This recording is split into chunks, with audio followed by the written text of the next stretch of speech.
Hey Waffle Gang, I do hope you're well. My name is Mark and today we're checking out some more relationship stories, and if you do love a Reddit story, why not consider hitting that like, subscribe, maybe that notification bell too.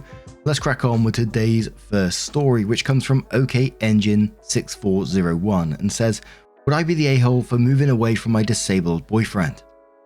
Edit, English is not my first language, so I'm sorry if any of this does not make sense. I, 25 female, have been with my boyfriend, 25 male, since we were 19. When we were 23, he was injured in a skiing accident. His injuries were so severe that he was paralyzed from the neck down, and he has been semi-comatose ever since. Other than that, he can do very little. He is no longer there. His body is essentially functioning on autopilot. There are more medical issues, but I do not want to divulge his private information any more than I have to. We were planning to get married, and I still love him very much. Since his accident, he has lived at the hospital and then his parents. We lived together, but our 5th floor apartment was not suitable for his needs, and I worked too much to care for him. His parents live 90 minutes out from our city. I visit 4 to 5 times a week, sometimes more if I can. It's been a point of contention between his mother and myself that I do not visit every day. I literally cannot do this with the hours I work, and I'm scared I will get into a road traffic accident driving in the dark and icy conditions. We live in a very snowy, icy state. His family basically lives on a mountain and runs a skiing resort, so the roads are terrifying. I work in a small and intensely competitive field. The salary I'm on right now is fine for the city I live in, major US city, but I could be earning almost double if I relocate. I've been offered an amazing job across the country. I really want to take it. When I told his mother about how I was considering this job, she lost it. She told me I was an awful person to consider moving away from him. She said I was betraying him by abandoning him and moving on. I told her that I couldn't just stop living because of what happened. She started screaming at me. I am empathetic because I understand that she feels as though the world is moving on without him. I feel that way too. I'm very conflicted. I'm unsure if it is wrong to do this. Me and my boyfriend had promised we would marry each other. I do feel like I'm abandoning him. Would I be the a-hole for taking the job? I'm going to start in the comments with Auntie Fascist, who says, not the a-hole. From what you described, he has no idea you are there, and you are very kind to have hung on this long, but you can't keep putting your life on hold for someone who is permanently semi-comatose. This is about his mother not wanting to feel abandoned. It's not about him. Hem says, not the a-hole. I doubt your boyfriend would want you to give up on your dreams. Terrible Turtle says, I'm sorry this has happened. It is a no-win situation, but the person you knew doesn't exist anymore. It's awful for everyone, and his mum has taken her hurt and anger out on you. It is okay, if painful, to move on, but the man you wanted to marry is gone. Good luck, and not the a-hole. Esk says, not the a-hole. You need to get on with your life. From what you mention, it's unlikely he'll recover, which is very sad. However, he's well taken care for by his parents. His mother is living a nightmare. She doesn't want to be mean to you, but you need to understand what she's going through. It's nowhere near close to your pain. For a mother to see her son like that is heartbreaking, so she takes her frustrations on you. The fact you can continue with your life. Don't blame her, but don't mind her comments either. Go live. OP responds saying, I don't blame her at all for her comments. She's verbalizing a lot of what I'm feeling, but my family, who live in another country, are essentially telling me what these comments are all saying, so I feel as though I'm being torn in two and couldn't tell if I was wrong for this. Bonging Fool says, not the a-hole. This is an awful situation. I understand his mother's reaction is stemming from grief, and she most likely can't see how she is hurting you. But if your boyfriend is now basically brain dead, which is what I understood from your description, and there isn't much left to your relationship, I'm sorry you're going through this. You do have the right to move on with your life and take the job. It is very understandable that you would feel guilt over this, but you need to do what is right for you. I doubt there is any other way out of such a traumatic situation. Hope you are able to move on and heal from this. And Emotional Koala says, not the a-hole. Oh, duckling, what an awful situation to be in. You're so young, and no matter what you choose, people are going to have an opinion. I'm probably going to be crucified for this, but you need to consider yourself and your needs in this situation. It is unfair what happened to your boyfriend, of course. Tragic, awful, unfair. But you are not married, you don't have kids, you weren't officially engaged. His mother sounds like she's not on your side about anything. Understanding given what her son is going through. But there's nothing to say your relationship might not have lasted anyway. A lot of people change in their early 20s, and who knows if you two would have gone the distance. The fact is, your lives are now very different, and you are right. You can't stop living because of this accident. You have hard choices ahead of you, but remember to factor yourself in too. And like a lot of the comments said there, that's an incredibly tragic and unfair situation, and dealing with that as a 23-year-old as well. And I got to admit, my thoughts was very much along the same as the second comment, which I'm not sure was fair to say or what, but my thoughts, if like I sort of thought I was in that position, I'd want whoever it was to move on with their life. Obviously, I can't say that would be every person's choice because I just don't know, but if that was me and something happened to me, I'd want people to move on, my loved ones to live their life. And clearly Mother's just in a whole lot of pain as well at the moment. I know OP is as well, but Mother is obviously in a lot of pain too. And I do feel like you're in a bit of a no-win situation in this particular case, but at the same time, I think you need to do what's best for you as well, whilst that's also going to be incredibly hard at the same time. OP did update the post, which says, "I just would like to update anyone who left a kind comment and might stumble upon the update. That post and the comments and chats I received have pushed me to accept the job. I moved cities January 9th and I start my job January 16th. This is all happening very quickly, but I have realized that I need to put myself first, and I'm not an a-hole for living my life, despite it being incredibly painful. My boyfriend's mother does not agree. She is no longer speaking to me. I'm not allowed to see my boyfriend, who I guess is no longer my boyfriend and hasn't been for 2 years. I knew this would happen, so I said goodbye to him before I told her. I do not want to repeat what she said to me. However, it was awful. She says I ruined Christmas because I made the decision on the 23rd, but she knew this was possible, and it was a time-sensitive offer. As one commenter said, it was never going to be a good time to do this. On the plus side, her hating me has made it so that I have to leave for this job.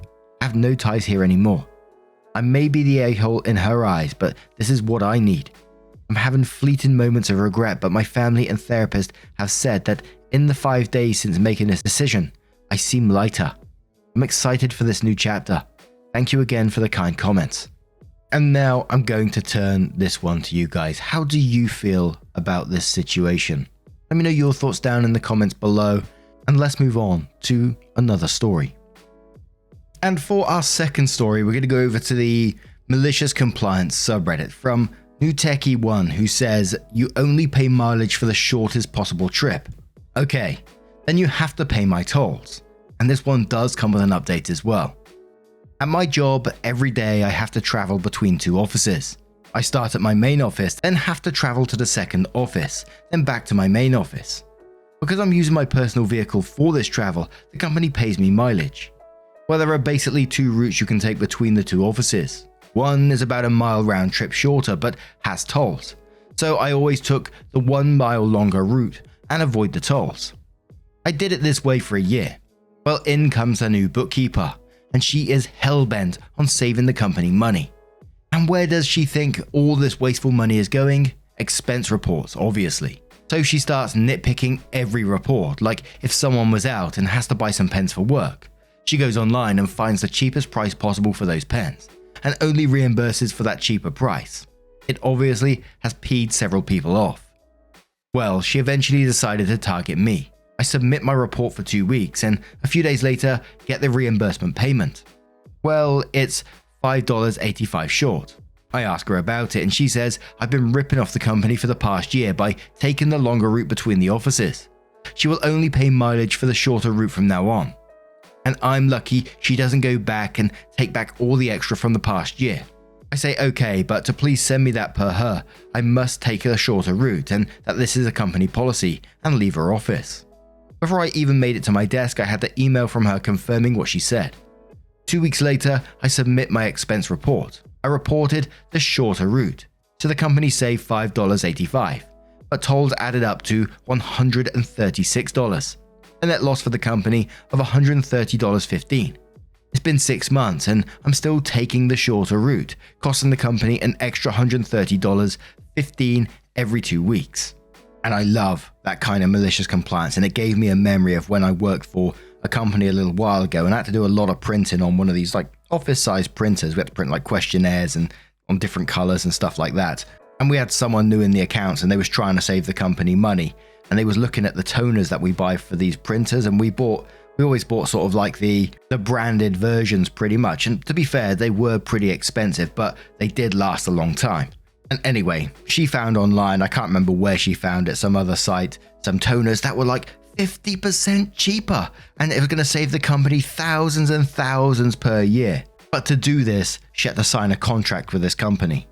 Like, she'll stay with them for 2 years, but we have to take all the toners from them at this price.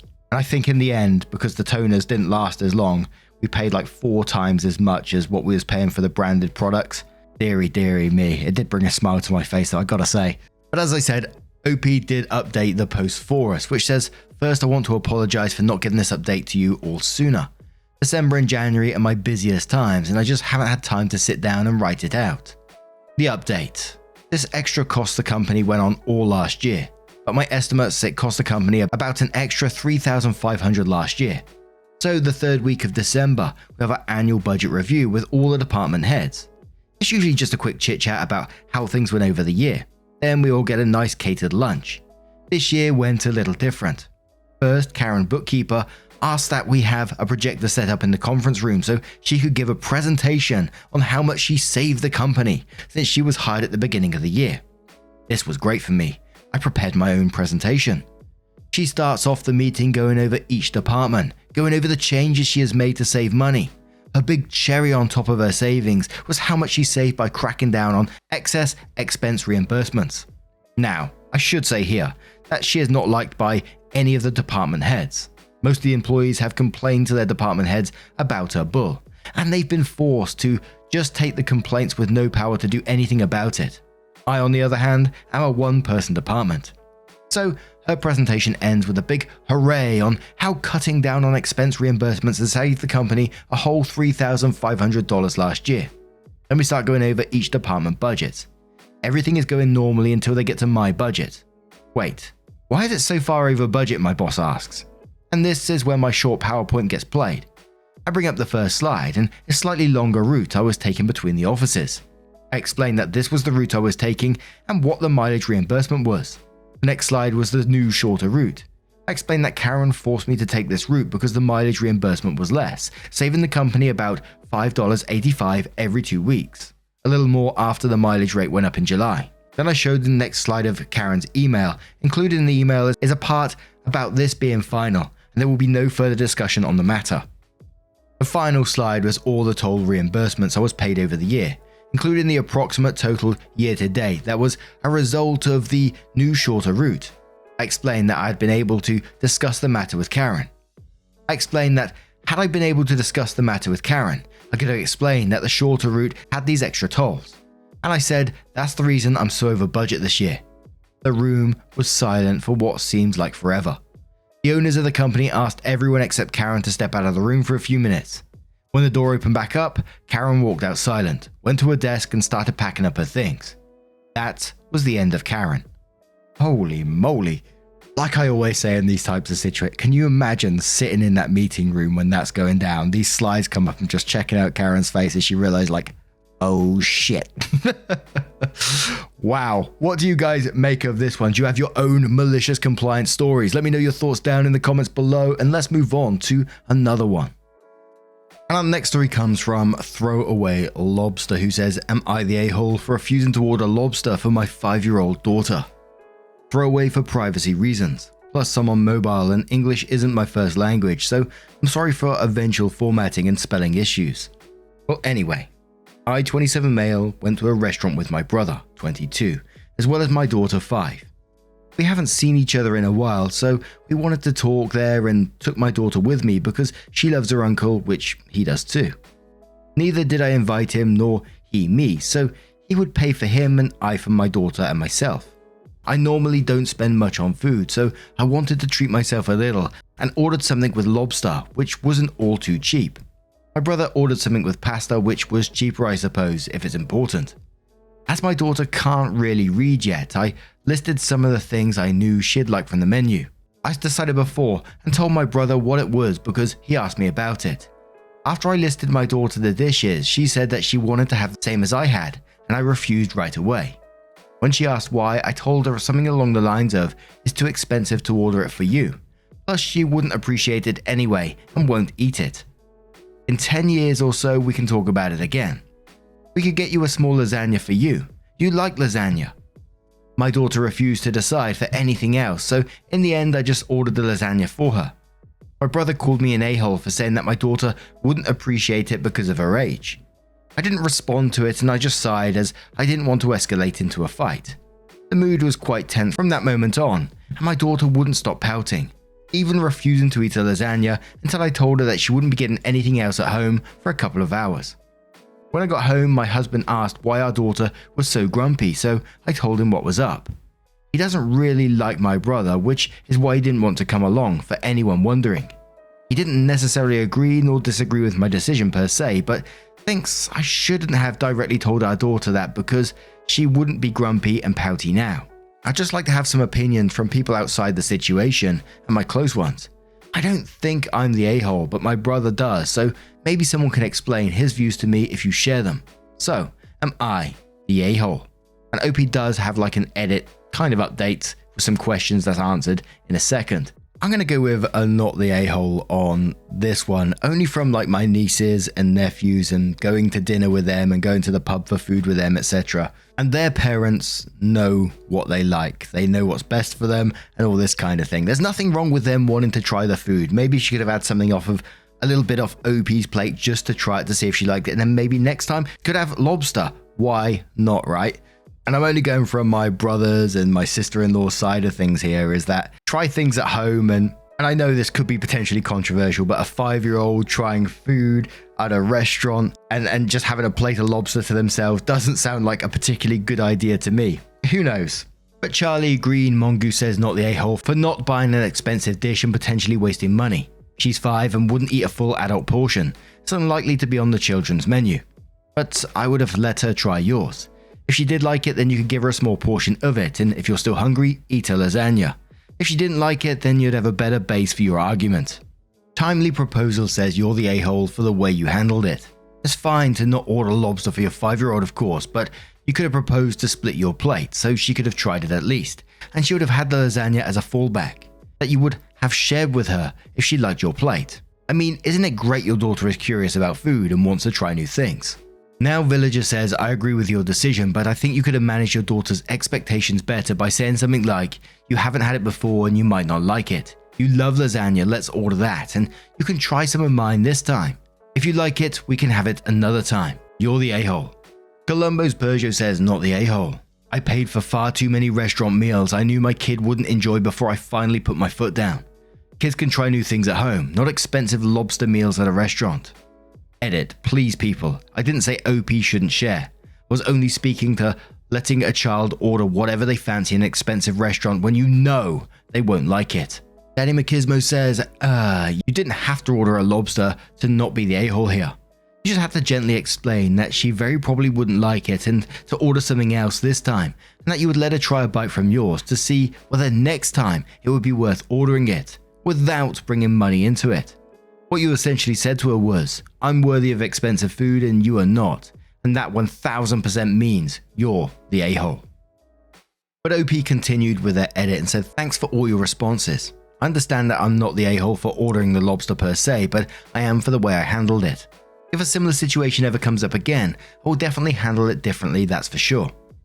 As I've seen several comments with the same questions, I'll answer them like that instead of responding to every single one. Why didn't you ask your daughter if she wanted something else than lasagna? I did, and she ignored me pouting. I obviously didn't want her to sit there with no food while I and my brother were eating. So I just ordered it because I knew she'd like it. Did you? / why didn't you share your lobster with your daughter? I didn't because she neither likes sharing herself nor having someone else share with her. Either it's hers from the start or she doesn't want it. So I didn't bother asking her, especially since she was ignoring me anyway. How can you say you won't give your daughter any more food for hours? I, of course, would never refuse to give my daughter food when she's hungry. And no, the drive home isn't several hours long, but just about half an hour depending on traffic. I just said that so she wouldn't refuse to eat a lasagna and didn't actually mean it. Now, what do you guys make of this situation? What would you do if you was OP? I can only cast my mind back and like seeing my niece and nephews ordering like different types of food, something completely different to what they've never had before, which one of the comments said, you know, isn't it great that your child wants to sort of like experiment? And I think that's absolutely wonderful. But then when it turns up to the table and they have a bite and go, nah, I'm not eating that. But of course, I absolutely agree with letting children try food and, you know, experimenting. I think is a wonderful thing. But what do you guys make of this situation? Let me know your thoughts down in the comments below.